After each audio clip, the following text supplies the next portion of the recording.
Morning guys, rest day na to karon. Prepare pa ta para magawas na punta. Outfit check. Gawas na guys, malitag pagkaon. So, isa ta guys. Gawas na tong balay nga pati magawa kayo. Itong balay. Gawas ng balay guys. Nagsilawa. Silaw ng ilan rin guys. Ayan. Lak pa rin natin itong balay guys. Lak sa natin itong balay pa rin ako.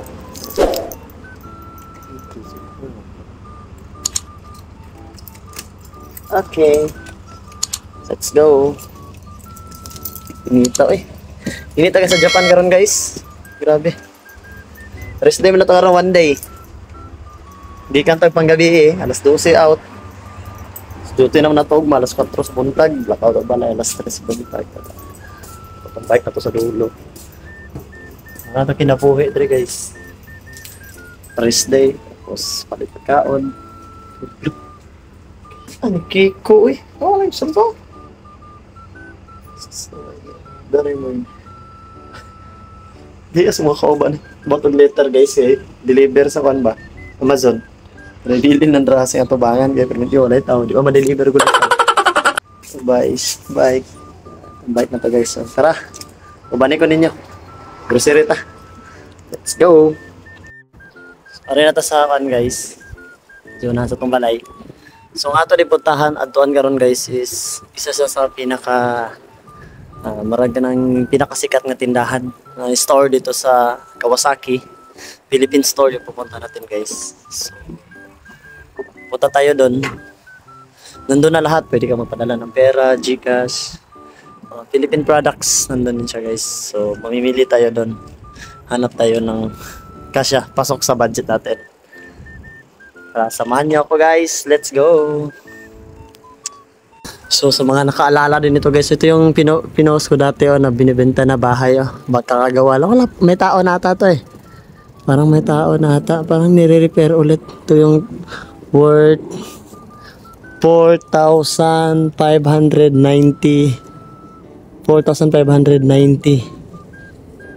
lapad na bahay. Grabe.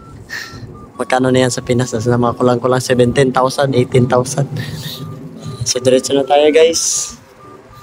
Makamiss din pala itong lugar na to. Dito ako dati, dito kami naglalakad lang dito eh. So diretso na tayo sa pumunta natin guys sa Kawasaki. Let's go Kawasaki. Yan siya, Kawasaki. Let's go. So for almost 15 minutes guys. 15 minutes, nandito na tayo ngayon sa Kawasaki. Yan yung Kawasaki. Kaya nandito natin siya mamaya. Lapitan natin muna. So napakalaki rin ng Kawasaki dito sa Japan guys. Yun yung munisipyo sa baba na dulo na. Kaya tayo sa pedestrian lane. Gawa ng tatawid tayo. Diretso tayo doon. Para mapunta na tayo sa pumuntahan natin. So sad to say, malayo yung tawiran guys. Kasi nahati tayo dito sa tulay. So ang mangyayari, gagawin natin, iakyat natin yung bike natin dito sa mismong hagdanan. Ganito kaganda dito sa Japan guys kasi pwede nating idaan yung bike natin sa mismong hagdanan. Let's go. Tuturo ko sa inyo guys.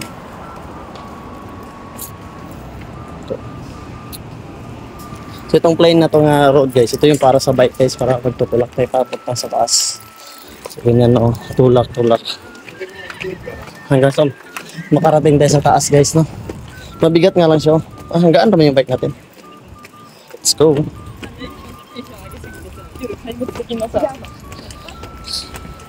So, nagbababa din ang bike. Rasak! Ano yung rasak? So, nandito na tayo sa mismong Kawasaki, guys. For almost 15 minutes. Dadaan sa natin yung bike natin sa elevator kasi parang ang late ng pintuan. Wow! Ganda ng Kawasaki, guys. As in. Ito yung Kawasaki. Wow! Kawasaki. So malaking lugar din po yung Kawasaki no. Parang Tokyo lang din siya. Wow. Grabe.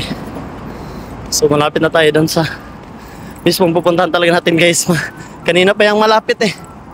Magto 20 minutes na eh. Ito. Ganda ng Kawasaki guys. Let's go. So nandito na tayo guys. Malapit na talaga tayo. Nakikita ko na siya. So yung natatandaan nyo yung nakaraan guys, yung nag-post din tayo ng video about doon sa mga ibon ba yun, yung kalapati na bababait. Dito yung banda guys. Dito ganito kaganda yung Kawasaki, no? Nandito siya guys, oh. Dito yung mga ibon. Hindi, nandyan din yung tinatawag natin na Mega Chupa. Mega Chupa. Ano ko pa lang, Mega Chupa yung pangalan na. Anong magagawa ko, yan yung pangalan mo. Bahala na kayo kung anong isipin nyo dyan. Basta Mega Chupa pangalan yan. So, dito na tayo sa spot guys. Magbubo kasi so may mga Pinoy din tayo dito guys. Dito na tayo sa ating pamilya. So, ito yung pamilya guys. So para din siya Cebuana. Ano Cebuana. Pwede rin mapadala dito. Pasok tayo mamaya sa loob. Alauna pa sila magbubukas eh. Dala ng pera dito guys. Cebuana, GCash. Dito sa pamilya. Located dito sa Kawasaki guys. Sa mismong Kawasaki talaga na. Ito yung pamilya. So ang nagiging palatandaan ko dito guys is yung Mega Chupa. So pasok muna tayo sa loob. So meron din pala sa itong Philippine restaurant, no? Kung may mga pagkain dito sila. Yun yung pinost natin sa nakarang video. So mga hindi nakapanood dyan, panood na kayo. Yan, pasok tayo sa loob guys. Let's go, tutor ko kayo.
Ganda. Ganda ng Kawasaki.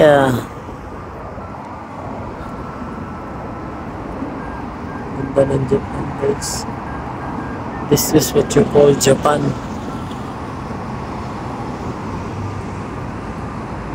May bikers.